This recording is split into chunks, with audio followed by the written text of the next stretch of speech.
Okay, let's unpack this. When you think of high-end, intricate watchmaking, your mind probably leaps straight to Switzerland, right? Almost always, yeah. That's the default. But what if I told you there's a surprising resurgence, a true mini renaissance, quietly flourishing in a place many might not expect? Intriguing. We're talking about French watchmaking. And for this deep dive, we're zeroing in on a particularly compelling example. The Pequignet Royale Paris 39.5 millimeter power reserve small A seconds. cake and yay, yes. And it's fascinating because, for maybe newer enthusiasts, French watchmaking might seem like a fresh concept, but it actually boasts this magnificent golden age. Really? When was that? Stretching through the 17th and 18th centuries, we're talking about master craftsmen who were absolute titans, names like Julien Leroy, Yeah. Ferdinand Berthoud, and, of course, the legendary Abraham Louis Breguet. Wow, Breguet was French. Originally, yes. Yeah. French innovation was really at the very heart of horological advancement for centuries. Absolutely. So our mission today is to unpack that surprising, maybe often overlooked history Yeah, dig into it. and delve into the truly audacious decisions this specific brand, Pequignet, made, and then, explore the intricate details that make this watch a powerful emblem of this modern revival. Sounds good. It's a great story. So with such a glorious past, it kind of begs the question, what happened? How did French watchmaking fall from such a prominent position? Let others sort of eclipse its dominance. Right. Well, if we zoom out a bit, look at the bigger picture, it largely boils down to one pivotal event, Okay. the revocation of the Edict of Nantes in 1685 by King Louis XIV. History lesson time. What did that do? Well, this act led to the mass expulsion of French Protestants, the Huguenots, and many of them were highly skilled artisans, including a significant number of master watchmakers. No kidding. So they just left. They fled, often found refuge in new homes in neighboring countries, and most notably Switzerland. So that's the connection. Exactly. This mass exodus wasn't just a geographical shift. It's a powerful lesson, really.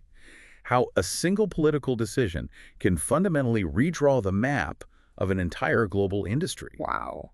It effectively catalyzed the innovation and eventual dominance of Swiss watchmaking for centuries, while the French tradition kind of faded in the background. That's a powerful point. Truly incredible to think about one decision reshapes an entire industry's geography. Absolutely. But despite that profound historical setback, it sounds like there's a remarkable comeback unfolding now. Indeed.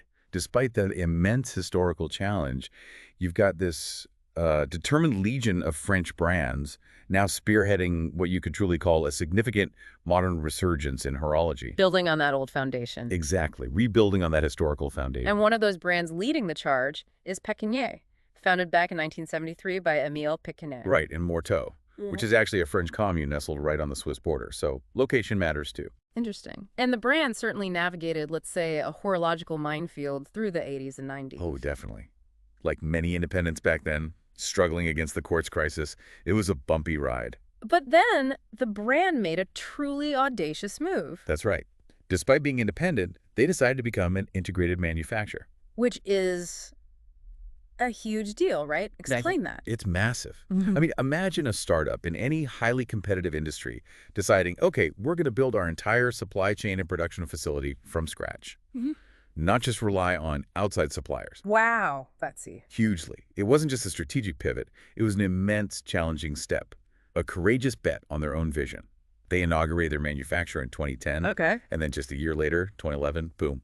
Yeah. They produced their very first in-house movement, the Calibre Royal. The Calibre Royale, that's the famous one. That's the one. And this achievement prompted Pequignet to proudly proclaim itself as one of the only French manufacturers of Haute Horlogerie, high watchmaking. That's quite a statement of intent, a real point of pride, I imagine. But, in a market so heavily dominated by Swiss-made, how much does that French manufacturer distinction truly resonate? With international collectors, I mean. That's a fair question. Is it a unique selling point, or is it more of an uphill battle for recognition?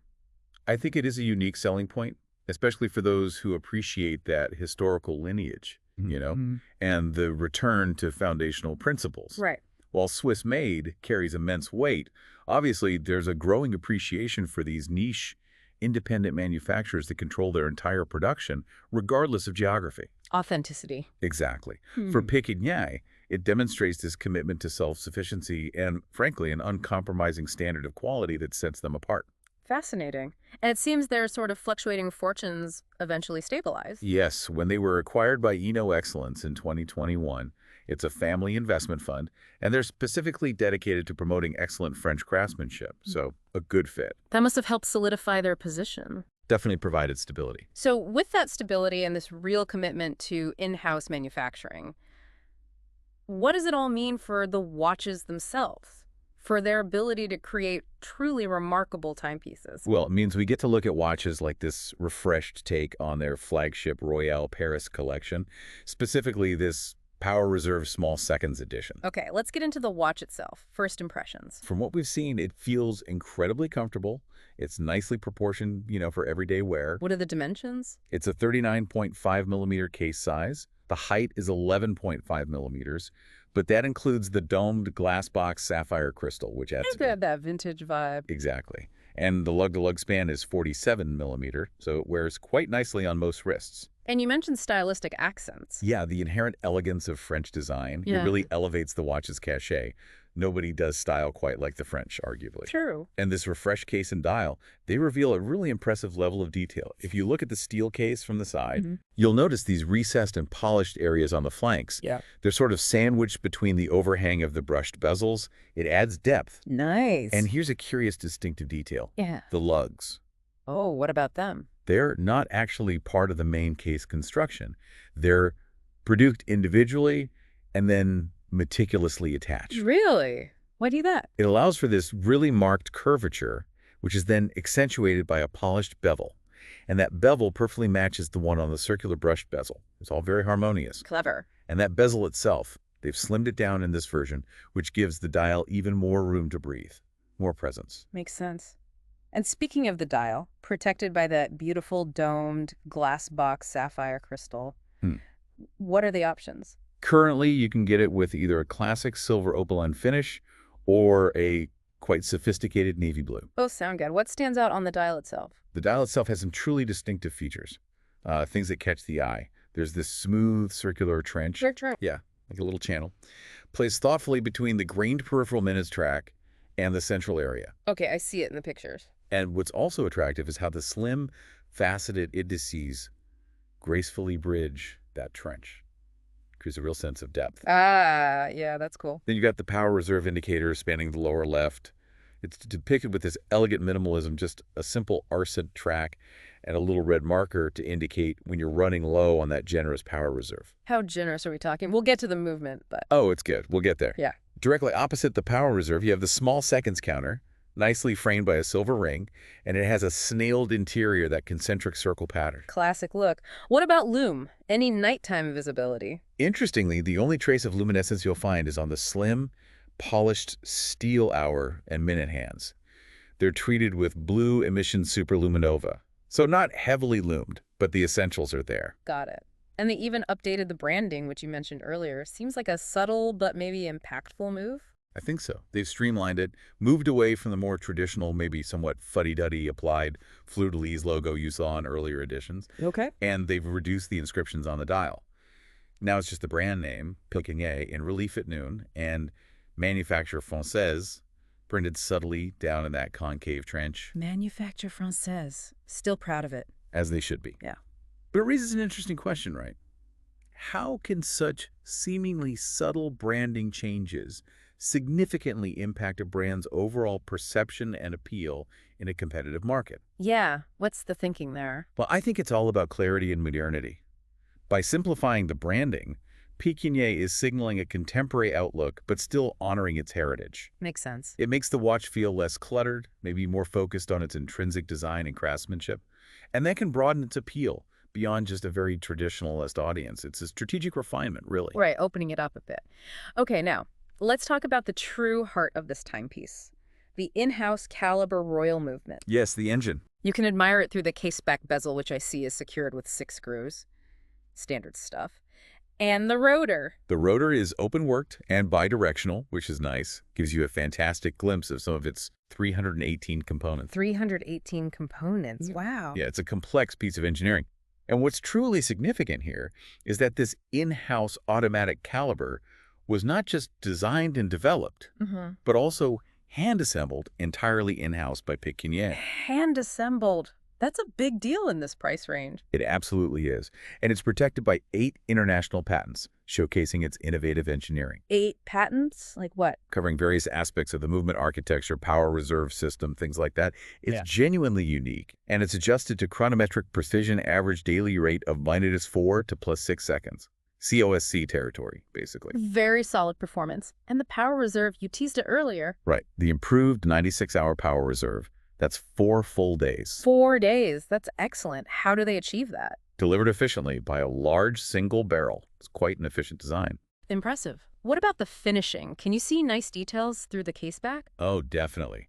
The visible finishing details really showcase the brand's commitment to high horology standards. Yeah. You can see the golden solage, those beautiful radial lines emanating from the center on the barrel drum cover. Nice sunburst effect. Exactly. And Côte de Genève stripes, those distinctive parallel waves on the bridges. Plus refined perlage finishes, that pattern of overlapping circles on other parts. For proper decoration. Proper decoration. You can also see the 3 Hz balance wheel, which features gold compensation screws, a true sign of meticulous adjustment and traditional watchmaking. Okay, this movement sounds seriously impressive, especially for a French brand reclaiming its space. It really is the core of their manufacturer claim and identity. So we've admired the intricate details, the impressive movement. Now let's talk practicalities. How does it wear, straps, and the investment? Right, the everyday experience. First off, Pequignet has introduced a new, easy-to-use strap exchange system. Always a welcome feature, makes life easier. Very convenient, yeah. Quick release. What are the strap options that come with it? Okay, so for the Opaline model, you can choose between a light brown or a green alligator strap. Class. And the blue model comes standard with a blue Cordura nylon strap. More sporty, maybe Different vibes. And they both come with... a steel folding clasp. Pretty standard secure. Okay. And what about a bracelet? Any metal options? Yes, good question. There is a stainless steel bracelet option. It was actually photographed with the Opaline dial model for the press shots. Ah. And Pequignet says it will be available later this year. So, coming soon. Good to know. All right, the bottom line. With all this craftsmanship, the in-house movement, the French heritage, what are we looking at price-wise? The pricing is, I think, quite competitive for what you're getting. The blue dial version, the Royale Paris 39.5mm Power Reserve Small Seconds, retails for EUR 5,300. Okay, around 5,300 euros. And the Opaline dial, which comes with that alligator strap, is slightly more expensive, retailing for EUR 5,800. 5,800 euros. Still, for a hand-assembled in-house movement with that power reserve and finishing. It positions it very interestingly in the market, I'd say, against some established Swiss competitors. Definitely seems like strong value. So, wrapping this up, our deep dive into Pequignet reveals this truly compelling blend, doesn't it? You've got rich historical context, incredible resilience as a brand, and meticulous modern craftsmanship, all flourishing once again in the world of French horology. It feels like more than just a watch. It's a testament to a national heritage reemerging. It really is. And it truly makes you consider, what lessons can we draw from industries that face this kind of profound decline, but then experience a resurgence, usually through dedication to core values and strategic, often courageous choices. Like deciding to build your own movement. Exactly. Pequignet shows that true craftsmanship and that bold decision to innovate in-house can lead to a powerful revival, even against significant historical odds. It's really about betting on your own abilities and vision at the end of the day. It certainly does make you think, and it makes you wonder, how often are golden ages not just something in the distant past? Good point.